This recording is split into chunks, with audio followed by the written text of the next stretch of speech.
अस्सलाम वालेकुम नाज़रीन, मैं हूं शेख रहमत अली, आप देख रहे हैं क्राइम टुडे न्यूज़।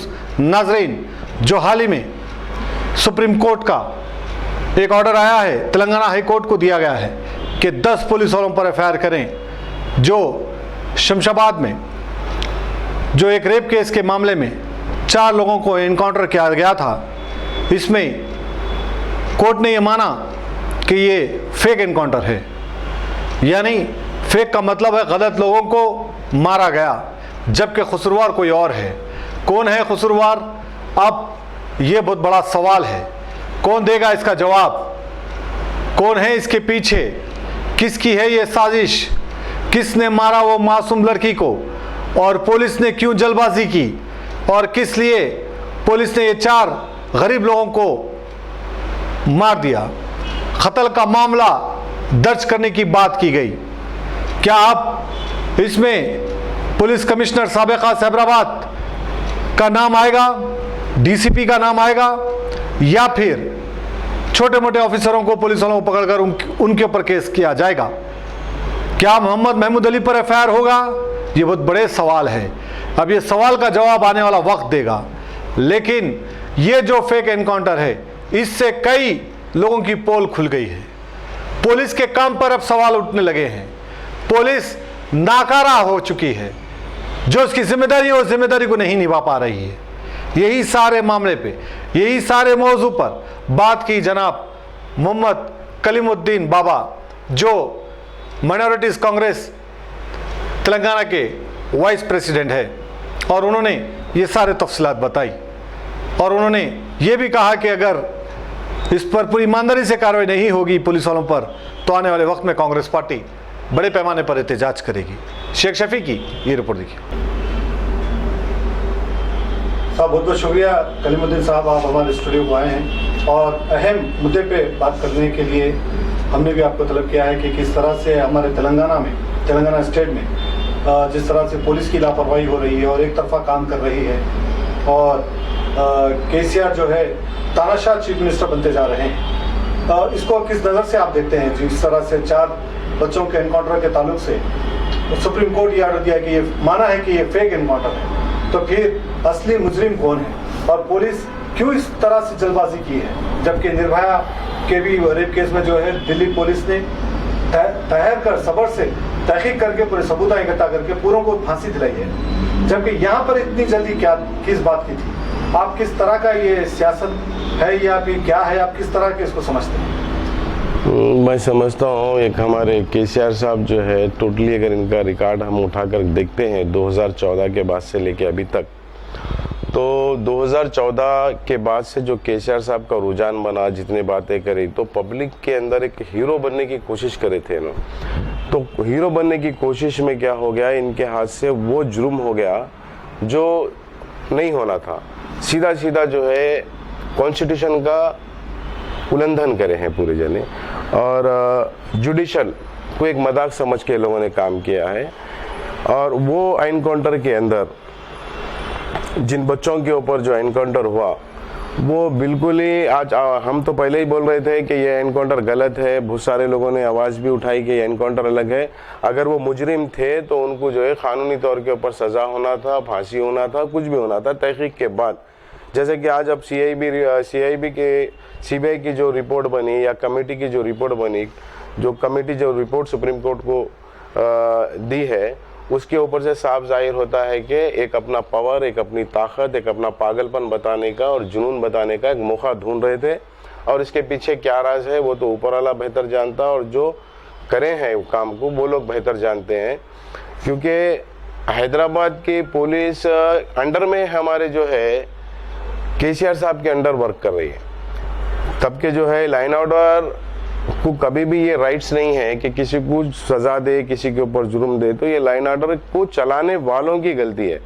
तो मैं तो ये सोचता हूँ कि इसका जो 10 आदमी के ऊपर जो केस होगा, जो अभी सुप्रीम कोर्ट का ऑर्डर में ये लिखा हुआ है कि 10 जनों को जो है पनिशमेंट देना चाहिए, तो वो कौन से 10 आदमी होंगे? क्या उसमें महमूद अली साहब का नाम होगा कि नहीं होगा, क्योंकि प्रेजेंट होम मिनिस्टर थे?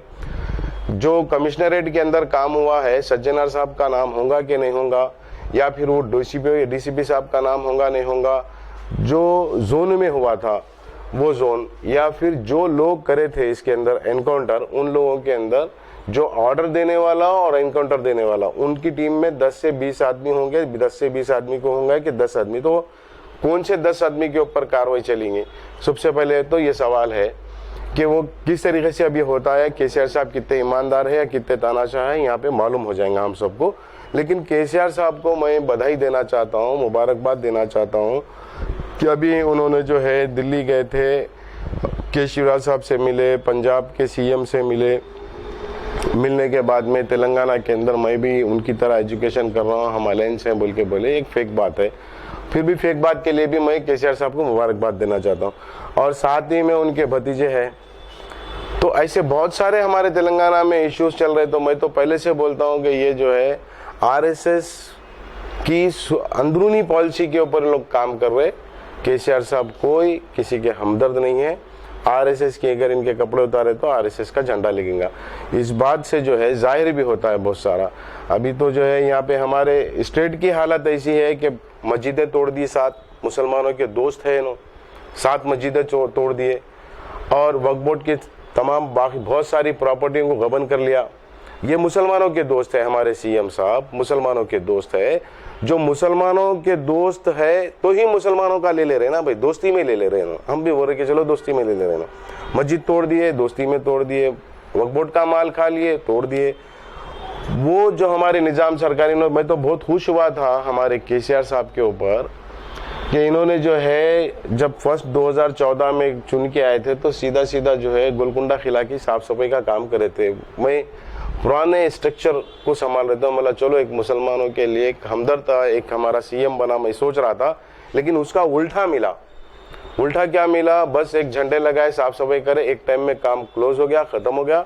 उसके बाद जो हमारा म्यूजियम है, उस बादशाह का म्यूजियम जब चीन के साथ में हिंदुस्तान लड़ रहा था, हिंदुस्तान के पास फंड नहीं था, तो उसी बादशाह ने उस वक्त 1500 करोड़ की मदद की थी सोने के रूप में। तो तब जाके उससे हिंदुस्तान हथियार खरीद के चीन से फतेह हासिल करा था।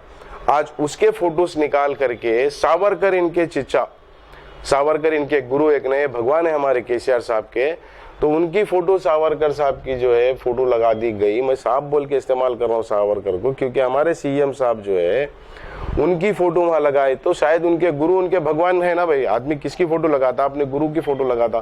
तो ये सावरकर के चेले हैं लोग। तो सावरकर, मैं केसीआर साहब को कहता हूँ कि सावरकर की फोटो म्यूजियम में से निकाल के आप अपने बेडरूम में लगाइए, अपने तेलंगाना भवन में लगाइए, रोज आपकी पार्टी के लोगों को सिखाइए कि ये हमारे भगवान है, ये हमारे गुरु है, यहाँ रहना है। और ये आप जो है सालारजंग म्यूजियम में से वो फोटो हटाइए, वरना हम लोग इसके ऊपर एहतजाज करेंगे। और जितने भी तुम्हारे पास तुम्हारे काले कारनामे हैं वो पूरे कारनामों को पब्लिक के सामने लाया जाएगा। दूसरी बात यह है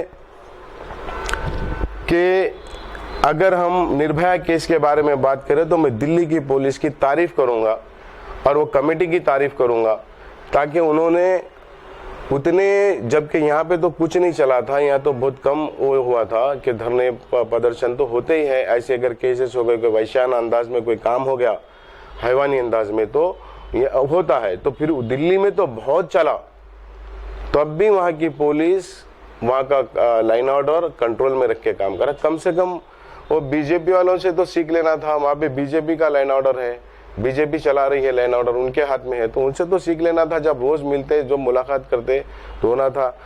अब रहा सवाल कि ये सारे चीज़ें जो हो रहे हैं तेलंगाना में, ये एक सोची समझी साजिश के तहत हो रहे, और केसीआर साहब को मौका मिलना चाहिए किसी भी चीज़ का हीरो बनने के लिए।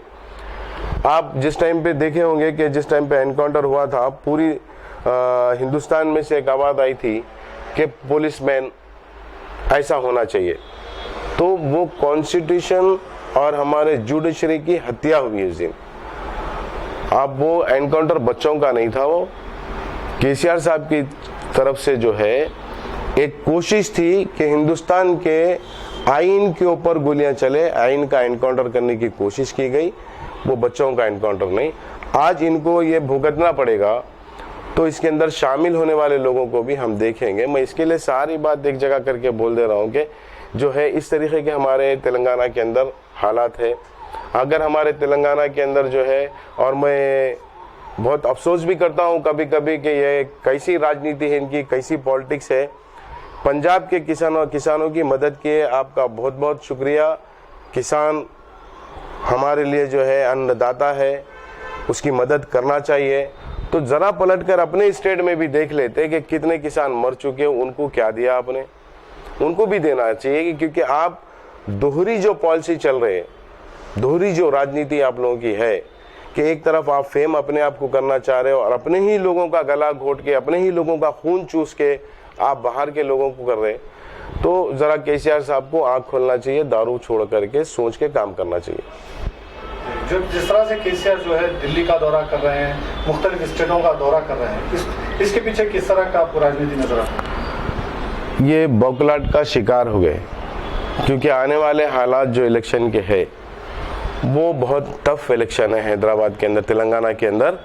तेलंगाना का जो इलेक्शन होगा, बीजेपी पुरजोर में लड़ेगी, कांग्रेस पुरजोर में लड़ेगी और केसीआर साहब भी पुरजोर में लड़ेंगे। तो कांग्रेस भी कहीं ना कहीं वो ये बीजेपी से कंप्रोमाइज करना चाह रहे हैं, कहीं ना कहीं बीजेपी से कंप्रोमाइज करना चाह रहे ताकि इनकी कहानी बची रहे।